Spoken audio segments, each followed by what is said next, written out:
Christmas is one of those times where every single year, everyone says, you know, maybe this year we won't do turkey. And then there's conversations about what should we do instead? Maybe a pot roast, maybe prime rib. But inevitably, you always end up getting turkey. I'm not a big fan of turkey. I know you can leave your hate comments down below. I'm not the biggest fan of turkey, unless we're making leftover sandwiches. Then, perfect. If you still want to have a roasted bird for Christmas, this is the one you should use. Duck legs. First off, it tastes better. Second, it takes 1/10 the amount of time. You can have your duck ready in about an hour. Meanwhile, your turkey is still defrosting. So let's get started. For this recipe today, we're using 2 duck legs. The reason I'm only using 2 is because it can be easier for you at home to double, triple, quadruple this recipe for your family this year. These legs were seasoned with salt and pepper and then left uncovered in the fridge for 2 days to get this nice dry sheen. I'm using my hex-clad 10-inch wok. A little bit of oil. Get our legs down in there, skin side down. We're going to let these render nice and slow at about 275 on my Breville Control Freak. We want to get a nice crisp skin. While our duck renders, we can get the rest of our ingredients together. Got 1 large white onion.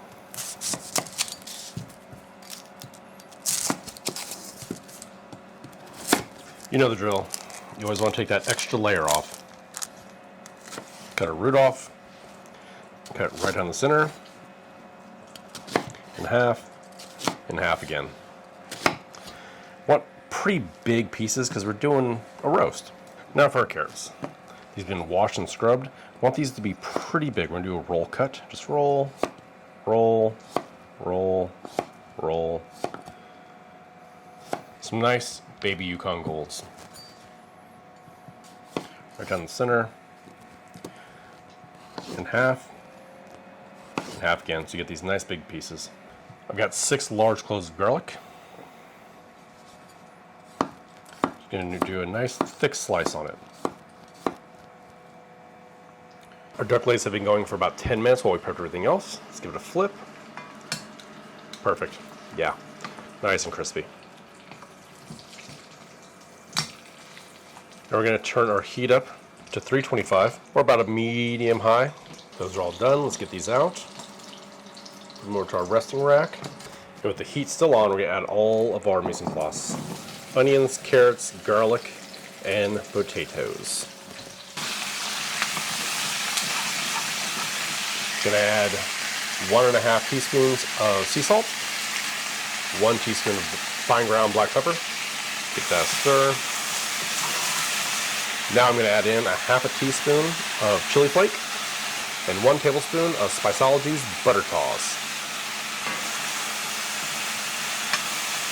Got 1 little small sprig of sage, going to drop that right on top, and 1 cup of these beautiful sapphire grapes. Now, if you can't find the sapphire grapes, just get any nice red table grape. You're going to deglaze with 2 glasses of red wine, or 10 ounces. Going to get our legs back in there. And another 10 ounces of chicken stock. Or if you have some duck stock, use that. Now we cover. Now that our duck has been simmering for 15 minutes, we're going to throw it into the oven at 350 for about 30 minutes. Depending on your oven, it may take a little bit longer, closer to 45 minutes. All right, it's been 30 minutes, so we're going to pull the duck out and see if it's done.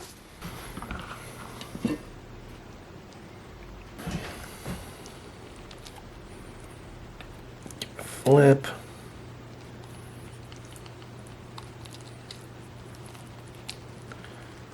Oh yeah, falling off the bone. That looks amazing.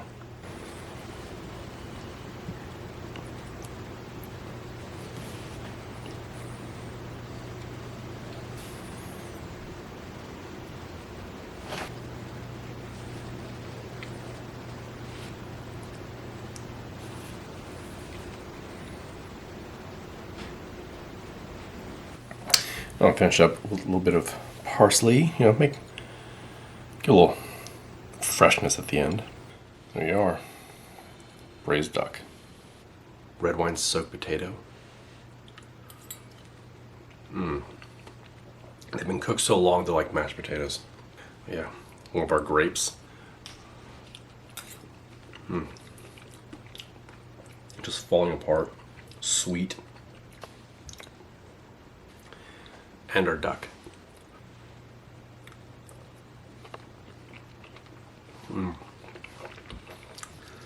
It's got great texture. Nice and meaty. A little bit of heat from the chili. Cuts through a lot of the sweetness. I used a nice dry red wine from Russian River. You can use whatever red wine you like. Dry really helps in this situation because the grapes in there are going to add the sweetness to it, and the roasted grape flavor is going to give it some of that, almost like those brandy notes, like the raisinness to it. If you do end up serving this for your holidays, comment down below. Happy holidays, everyone. Until next time.